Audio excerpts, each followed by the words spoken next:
Saw on the screen pass, Chichi, I want to start with you. When the play was called, is that one that you think, man, if we can just get it set up right, this is one I can possibly score on? Yeah, I think they blitzed right into the screen, the side we're throwing the screen, so if I get out, we have perfect timing with the old lineman in sync, catch the ball and go upfield. I did that. The first one I saw was our center, Lilla, and he was free, and I just saw him running down the field, so I just followed what I usually call them the beef, the big guys, the old line. I just followed my beef, and just went straight downhill, and I just followed my lead blockers, and they took care of everything for me. How about you? Well, I just had the backside safety, so I saw the blitz coming from the other side, actually. So I knew that the only guy that could get him, if we got out clean, was the backside safety. And back to the play, all I heard was crowd noise, so I knew that was a pretty good thing. Yeah. And Collin, I know you were on the sidelines, but what was kind of your vantage point?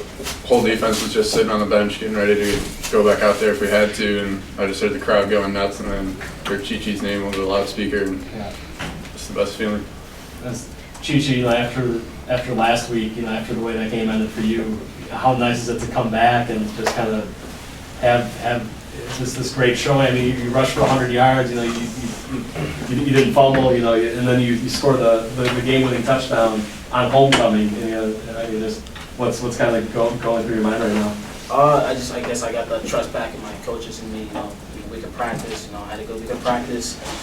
Great practice comes with great games. So how you practice, how you play, and I feel I had a great practice. Got the trust back from my coaches and my teammates, and coach said someone's got to make a play, and I feel like being a playmaker, it's always up to me. Every chance I get the ball, is just make a play, make someone miss, and just try to go to the end zone. So that's my mentality every play, and it worked at the end here. I learned from last week. You got to take care of the ball. There's tough times, but at the same time, there's good times to celebrate. And today, I got the good part of it today. Alex, you seemed pretty pumped when you came in here. You wanted to scream a little bit. How big of a win is this? Yeah, I mean, it's huge. Look at all the mistakes we made, and we left some points out there. I would feel like we kind of put up a good number of points, but just to win a game like this, I don't know.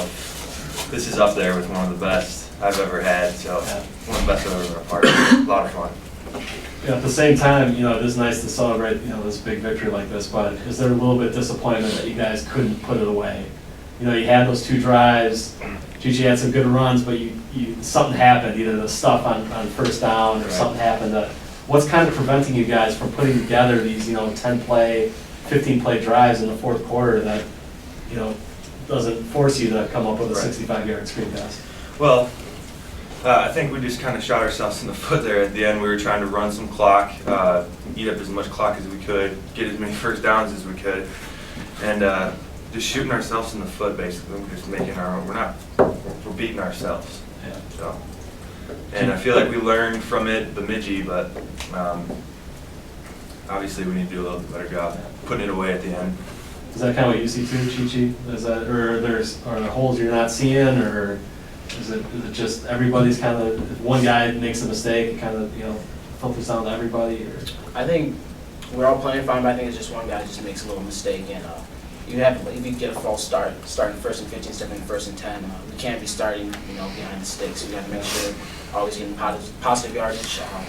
We don't want to play from behind the sticks because it just makes it harder on ourselves. I feel if we work on that, there's just the little things, just picking up easy first downs. I think we'll get rolling, and as the game goes on, picking up more first downs and leading on the third down. Collin, what's the defense's mindset? The offense kind of not put you guys in bad situations, but I mean they scored really quickly. You guys were on the field a lot, especially in that fourth quarter. And you kept having to go out and defend. What's kind of the mindset on D? I don't know. We like to think that we want to play in those situations and come up big in those situations. And luckily, we got a second chance today and got everybody on the same page. I thought you guys were getting a whole lot of pressure on their quarterback. What's kind of the secret to that? And it's something you guys have been able to do all year.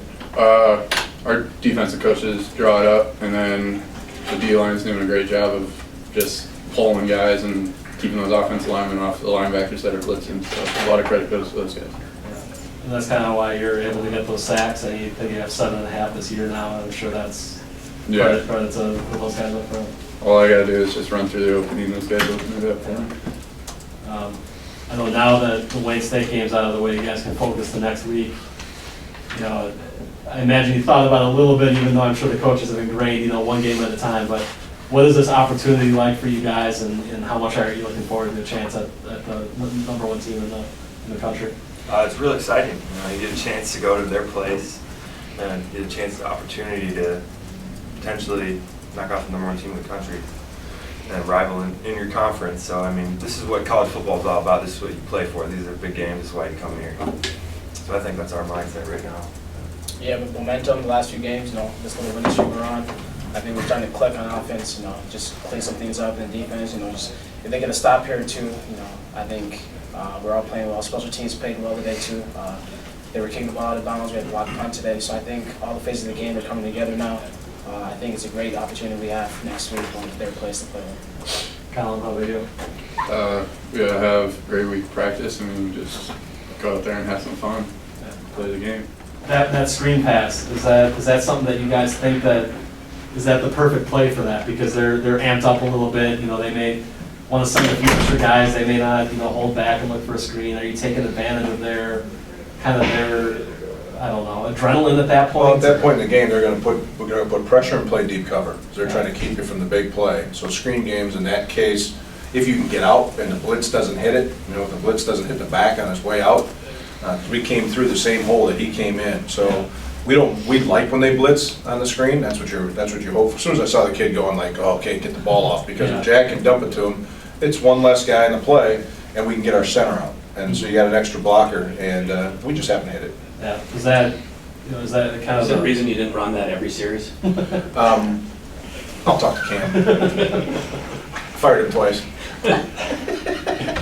How about, putting a true freshman, I know at this point he's not a true freshman anymore, but he's on the roster, he still is, but putting him in that situation where he has to maintain his composure and wait for Chichi to kind of get out behind those blitzers. Yeah, I'm sure he was the happiest guy in the stadium when he saw Chichi take off, because he had the best seat in the house to watch it. But it was a big game for Jack. He's never been in front of that kind of crowd, and how it was at the beginning of the game. He was nervous. He was a freshman there for a while, and but he snapped out of it. The ball he hit Allen with, he threw some balls that were unbelievable. But the first 3 series, when you have a freshman quarterback, and then you have the penalties that we had at the beginning of the game, the undisciplined play at the beginning really kills a freshman quarterback. If he's playing, Chichi said earlier, if you're playing 1st and 10 and let him throw the ball around, that's a whole different deal than 1st and 25. Yeah. And we put him in bad situations almost the whole first half, at least the first quarter. Yeah, how much, I know penalties were a focus, the last couple of weeks. Can you do anything more to address that, or? Well, yeah, we just got to keep working on it. We really had a great week of practice. I think we only had 2 penalties the entire practice. We ran 150 plays a day. We only had 2 penalties, so we're working on it. They're hyped up, the adrenaline's flying, but the personal foul stuff is stuff that we got to clean up. If kids get they get anxious and jump or something like that, I don't mind that so much. It's the 15-yarders we had, and the big one was at the end when Morgan Weaver hit that kid, or kind of pushed that kid at the end. They were punting the ball. The game was already over, and it just made it a little more dramatic. Yeah, is that one? Do you address that in film? Like, do you bring those up and do you embarrass guys in front of the group? No, does that work? No, it's a teachable moment. I'm going to jump on him during the sideline, but if you notice, I don't know if you noticed it, but I would go right back to him and say, okay, the next time you're in that situation, let the kid hit him in the face. Yeah. So it's just one of those things where you just can't react. And when you got 22-year-old kids and somebody slaps you in the face, it's pretty hard not to get after them. Sure. And these kids are really proud, and they're aggressive, and so we got to be able to reel them in. Before Wayne State's touchdown to go ahead late, you seemed pretty animated on the sidelines. I don't want to get you in trouble in here, but this is we're talking about it in the press box, how to understand the rules. There was a guy on the sideline who came in, he wasn't in the huddle, he just came in, and he didn't enter. Does he have to go inside the numbers? He's got to go inside the numbers and come Okay. back out. Okay. I didn't see that he did. So He never did. So that should be, is that an illegal motion penalty? Or? No, it's an illegal substitution. Illegal It'd be a substitution. 5-yard penalty when you're going for 2. Okay, yeah. So with it. Because on the touchdown, well, no, it was the play. It was the touchdown. Yeah, it was play. the touchdown play. It would have been a 5-yard penalty and bring it back. Yeah, the play would have counted then, right? That's right. Obviously. So is that one you just kind of let go, or It's the one you go back and look at on tape, and if it's Yeah. wrong, we'll point it out in our evaluation. But that's why we have evaluation, and we have people looking at it. Yeah. We expect those guys to understand rules and do the rules right, and most of the time they're pretty good. But I think that if they missed one, we'll look at it and send it in. Yeah. How about Chichi? On that screen, was that kind of a redemption for him after the way last week? No, you know, and the thing is, you guys wrote an article about him fumbling the football. You know, he's a kid that you know, we have a lot of really good backs. So even at Sioux Falls, I didn't pull him out because he fumbled it. I took him out and said, you know, I pulled him out for a play and I put Rez in. Well, Rez scored 2 plays later. But I didn't bench him or penalize him or any of those kind of things. It's just learning and just think about it. He was so trying to do so much, is why he fumbled it. I needed to try to just calm him down. I wasn't mad at him. It's part of football. But you know, he worked on it all week, and yeah, it wasn't as big a deal as we made it up to be, because it was like, oh, I benched him for that. That's not really how it went. Okay, so it wasn't like he had to do anything to earn. I said calm him down. Or, I mean, he's a proud kid, and he was angry that he let the team down. Until he can get out of that mindset, I can't have him back on the field. And he was fine. He came back in the game later. But still, for him to have that moment then, you know, streaking down the sidelines, I'm sure every running back dreams of that. Absolutely, he had a touchdown to win the game. I mean, that's awesome. And I'm really excited for him because of the hard work that he puts in. I mean, the kid deserves to have one of those kind of things. It's Chichi Ojika. Yeah. You know, at the same time, you guys, you know, weren't able to put together those drives in the fourth quarter. You had to punt the ball back a couple times. I guess that's not who we are. Yeah. We just don't do that, and obviously we'd sure like to. Sure. We get 1 first down, they only have 1 timeout left, we can take the 4 minutes off the clock. And, you know, we got stuffed 3 times, and, you know, you look at it where, you know, they're bringing 9 people in the box, and that tells you to throw the football, but you don't want to throw the football because it's incomplete, you take 4 seconds off. So you just have to find a little crease and try to get 3-4 yards at a time and move the sticks, and we just couldn't do it. And then we had then we have a punt. He got off a nice punt. He had a little bit of a return. And we got a 15-yarder tagged on. I mean, that's the one that I'm more irritated than anything. Sure, but there's no like cause for alarm with not being able to run the football. It's more that there's so much they're you know, putting 9 guys in the box, and it's more of a philosophy Well, if we would have left the 21 thing, points off the board in the first half, we would probably have been worried about it. But no, we need to be able to run the football late. It's been our MO for a lot of years. You got to put people away and gobble up the last 6 minutes. We had the ball with 6 minutes on the clock. That thing should have disappeared. That's all great in theory, but you're also playing against good football teams, and good football teams know that you're doing that too. And they made some plays, and you know, credit goes to Coach McLaughlin, those guys down there. They played us tough today, and I didn't know if that was coming or not. But they did.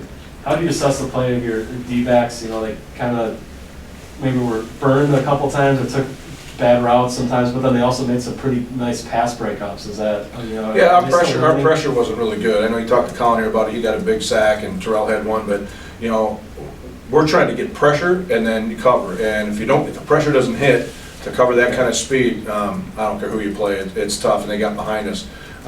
We need to do a better job understanding who's getting the ball. You know, what's the tempo of their offense, and they were going to number four. We need to get off the train and make sure that we take care of that cat. And then last question, Mankato next week. You know, now it's finally here. You guys can focus on it. You know, how exciting is it to go against the number 1 team in the country? Well, it's, you know, I think that Alex said it best. It's just another great opportunity. It's, you know, we've won 5 games in a row. You're playing pretty well, and now you have this big game in front of you. I think it's great. It's everything that you want. Go on the road to a rival school, play a huge game, and if you win it, it's a season changer. And if you don't, you know, you give everything that you have and leave it all on the field, and we'll see what happens. All right, anything else you want to add? No, it was a great day, great homecoming, and exciting for the people that came out today in the rain. It was an awesome environment. You think about 2,000 people are sad that they left at halftime? I was sad that they left. Yeah, but they were awesome. Our students are coming out. I mean, if you put anything in there about the students, man, I appreciate it because they were out today big time. You gotta tell them to calm down though when you guys have the ball. When you guys have the ball, they gotta calm down. We can hear just fine. Really? Yeah. Okay.